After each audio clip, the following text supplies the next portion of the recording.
6:45 live look now over Capitol Hill in Washington. Now a big debate happening there over something called a MAGA Savings Account. That's a new concept in that big bill Republicans are working to push through Congress. So what would that account do? How much money could your family get or put in there? Scripps News Group's Joe St. George has some answers.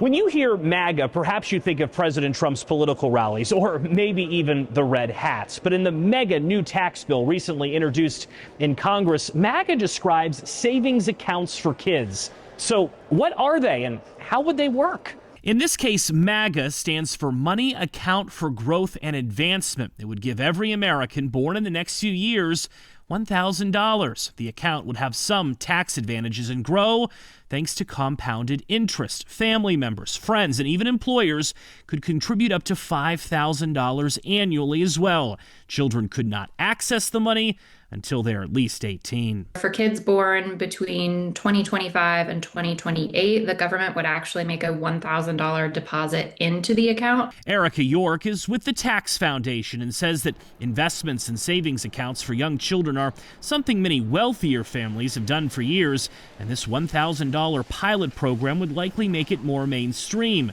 The legislation does, however, place limits on how the money could one day be spent. Qualifying expenditures under this new account would be education as well as purchasing a first home. This would be for the child after they turn 18. Every single state, except Wyoming, currently offers what are known as 529 plans for families, investment accounts that help pay for educational expenses later in life. This new federal savings program would be different, but York says it currently lacks incentives like deductions for a parent to keep contributing.